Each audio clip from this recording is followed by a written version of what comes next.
بسم اللہ الرحمن الرحیم۔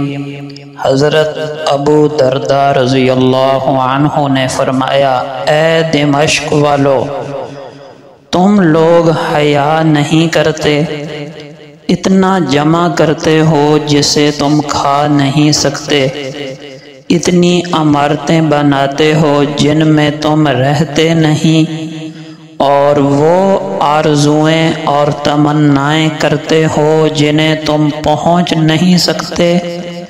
تم سے پہلے کئی قومیں گزری ہیں جو مال جمع کر کے اسے محفوظ کرتے تھے، امیدیں بڑی لمبی کرتے تھے، عمارتیں بڑی مضبوط بناتے تھے، تو ان کے جمع کردہ کا انجام ہلاکت نکلا، ان کی آرزویں دھوکہ نکلیں، ان کے گھر قبریں بن گئے۔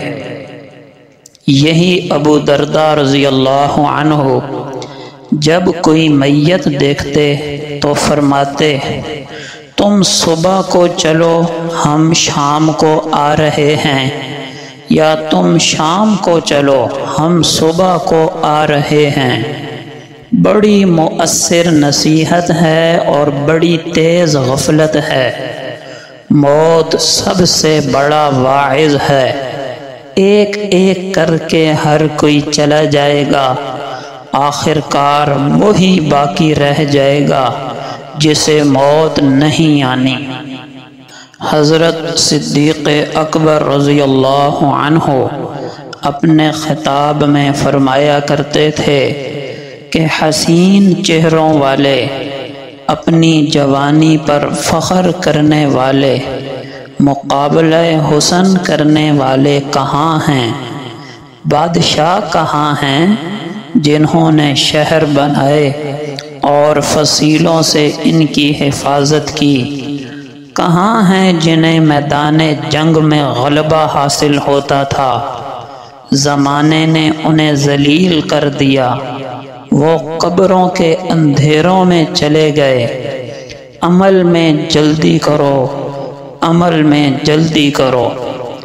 جب صدیق اکبر رضی اللہ عنہ کی وفات کا وقت قریب آیا تو حضرت عمر فاروق رضی اللہ عنہ کو بلوایا اور فرمایا، اے عمر، اللہ سے ڈرتے رہو اور یقین رکھو کہ اللہ تعالیٰ کے لیے ایک عمل دن کا ہے جسے وہ رات کو قبول نہیں فرماتا، اور ایک عمل رات میں ہے جسے وہ دن میں قبول نہیں فرماتا، اور یاد رکھو اللہ تعالیٰ نوافل کو قبول نہیں فرماتا جب تک تو فرض ادا نہ کر لے، اور اسی کے اعمال بھاری ہیں، وزنی ہیں، جس کے اعمال قیامت کے دن حق کا اتباع کرنے کی وجہ سے بھاری رہے، اور اسی کے اعمال ہلکے ہیں، بے وزن ہیں، جس کے اعمال دنیا میں باطل کا اتباع کرنے کی وجہ سے ہلکے ہوں گے۔ اللہ تعالیٰ نے جنت والوں کا تذکرہ ان کے اچھے اعمال کے ساتھ کیا ہے۔ جب میں انہیں یاد کرتا ہوں تو ڈرتا ہوں کہ کہیں ایسا نہ ہو کہ میں ان کے ساتھ نہ مل سکوں۔ اور اللہ تعالیٰ نے جہنم والوں کا تذکرہ ان کے برے اعمال کے ساتھ کیا ہے۔